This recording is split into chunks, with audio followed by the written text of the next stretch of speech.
भगवान विष्णु की कथा। कौन सी स्त्री पुत्र की प्राप्ति से वंचित रहती है, कौन विधवा होती है और कौन सुख प्राप्त नहीं कर पाती। प्राचीन समय की बात है। एक दिन माता लक्ष्मी भगवान विष्णु के पास गईं और उनसे 3 प्रश्न पूछने का आग्रह किया। भगवान विष्णु ने माता लक्ष्मी को आश्वासन दिया कि वे उनके सभी प्रश्नों का उत्तर देंगे। माता लक्ष्मी ने कहा, प्रभु, मेरा पहला प्रश्न यह है कि कौन सी स्त्री के भाग्य में पुत्र की प्राप्ति नहीं होती है और वह जीवन भर निसंतान रहती है। दूसरा प्रश्न यह है कि कौन सी स्त्री समय से पहले विधवा हो जाती है और बिना पति के दुखी जीवन जीती है।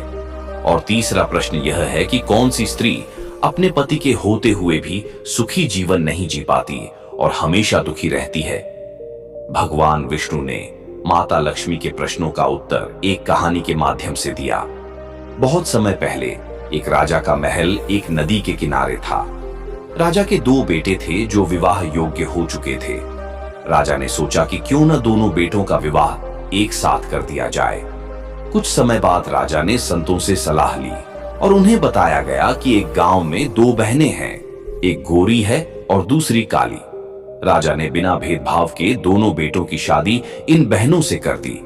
विवाह के बाद छोटी बहू जो काली थी अपनी सास के अत्याचारों का शिकार बनने लगी। उसकी सास और बड़ी बहू उसे ताने मारती और उसका अपमान करती।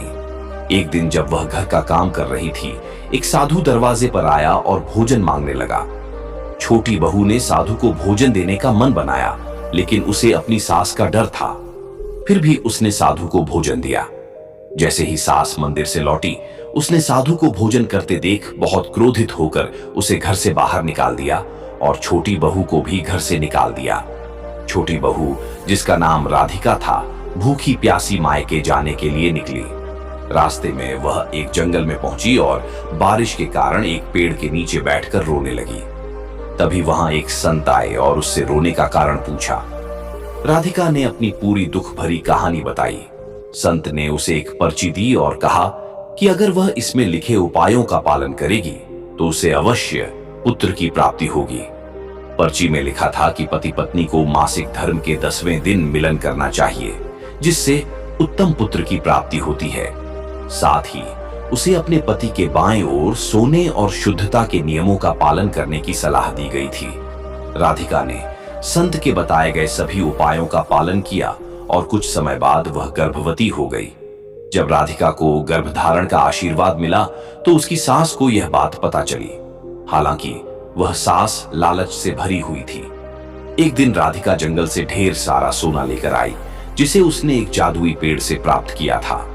उसकी सास ने यह देखकर राधिका से और सोना लाने का आग्रह किया, लेकिन राधिका ने उसे समझाने की कोशिश की कि यह खतरनाक हो सकता है। लालच के कारण सास खुद जंगल में गई और उसी पेड़ के नीचे बैठ गई जहां राक्षसीनें रहती थीं। राक्षसीनों ने उसकी सास को पेड़ से गिरा दिया, जिससे उसकी मृत्यु हो गई।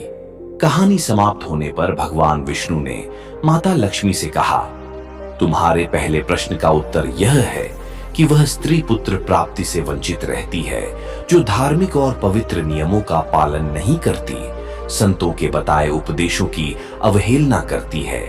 ऐसी स्त्री का भाग्य में पुत्र नहीं होता। दूसरा प्रश्न था कि कौन सी स्त्री समय से पहले विधवा हो जाती है।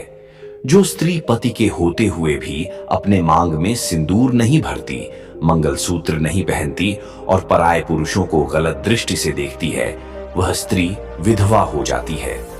तीसरे प्रश्न का उत्तर यह है कि वह स्त्री जो सुबह जल्दी नहीं उठती, शुद्धता का पालन नहीं करती और बिना स्नान किए खाना बनाती है, वह कभी सुख का अनुभव नहीं कर सकती।